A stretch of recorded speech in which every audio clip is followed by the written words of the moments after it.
Tulsa Rebels. I had a chance to speak with both coaches, both Drew Waller and Tommy Harmon earlier this week, and I think both coaches are trying to downplay this whole Wayne County Championship game. But then you speak with some of the players, and both teams, very, very excited and looking forward to this. But first, got to get these wins here in the semifinal, and I think Kenny has one from Tulsa and James Monroe tonight. Josh, the Rebels already pulled something off in the playoffs, of course, that big win last week over the Bluefield Beavers. Now, what would happen this week, though, in the semifinals? Would Tulsa hold up its end of the bargain, taking on #1, undefeated James Monroe, the Mavericks 12-0. Yeah, they've been pretty good. There's the coin toss. James Monroe and Tulsa. B.J. Evans going to stretch things out. Get loose, young man. It's going to be a busy night for you. First drive. James Monroe starts from its own 19-yard line, but they can't get much going. James Monroe, 6 plays and out. Just one first down. That Tulsa defense, pretty stout, and that was the story of the evening. Ernie Tincher's punt. That's fielded by Randall Copley. Hello! He is snowed under. The Rebels' first play from scrimmage. Parsley hands off to B.J. Evans. B.J. Evans carrying the mail. Getting loose on the left side. B.J. about 30 yards. But, oh, there's laundry on the field. Yeah, this happened a lot. Good defensive penalties that held up the offenses. Still Tulsa's ball. Evans keeps it coming. Play after play. Marching in the Mavericks territory. Evans again, dragging the Mavericks defense. Evans, 45 carries, 235 yards. Does he get the touchdown? No. Parsley calls the quarterback sneak. Give it to the man who's been carrying the load, but Parsley with the keeper is into the end zone. 7-0 Rebels. The point after was good, Josh, and that is a big story. A little bit later, Mavericks ball continuing to fight for yardage. Taylor Robertson climbs the pile for the first down. Then Ernie Tincher, he goes around the left side for another first down. James Monroe, Taylor Robertson launches a pass to Tincher. This could be trouble, but it's batted away. Great defense by Copley.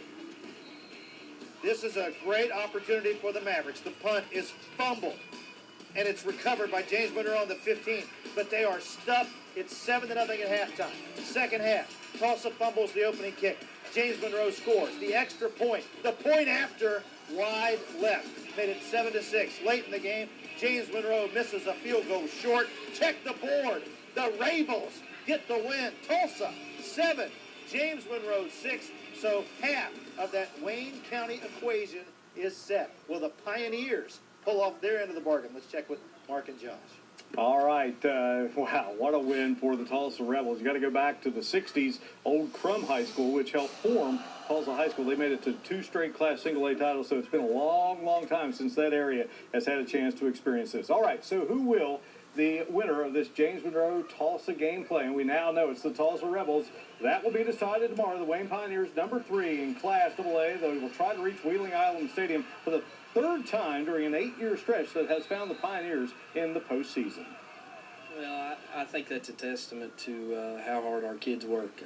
They put a lot of time and energy into it, and I think after you do that for a while, it becomes an expectation, and the next group wants to do a little bit better than the group that came before them. So, you know, credit goes to our coaches who spent a lot of time at it, and our kids who put in the work. All right, it has been something else there. All right, now tomorrow's opponent will be chasing its first title game appearance since 1997 when the Bearcats fell to Bluefield. Grafton has defeated Mount View and Scott to reach the semifinals. A big win last year over Herbert Hoover in the opening round has certainly carried over. We've got probably 6 or 7 sophomores that got to practice last year that are contributing right now. They're either starters or good special teams players. And obviously getting into the playoffs and winning away from home gives you a little boost. But this team's really their own identity right now. All right, so that's Grafton head coach Mike Skinner, who was interviewed by Mark Martin. So the NASCAR connection there, right? Yeah, all right. So busy guys. Wayne and Grafton tomorrow, and this should be a good football game. Well, some thoughts on that game. Of course, you know, Wayne, the higher seed, playing at home, should win that game. Grafton, they beat a Scott team that was a little bit banged up. But now Grafton has also played pretty well against teams in the past, knocked off Herbert Hoover last year when Herbert Hoover was the #3 seed in the first round of the playoffs. So they're not afraid, and I think Tommy Harmon, the one thing he said about this team is that they're very regimented. He said, I think his quote was, if they weren't a football team, they could be a Marine Corps because they're very, he said he was impressed with how straight their lines were, Mark. That's great. All right, Kenny, will there be anyone left in Wayne County if the Pioneers prevail tomorrow? You can empty it out. I mean, there'll be no lines at the Dairy Queen just off the interstate exit if Tulsa and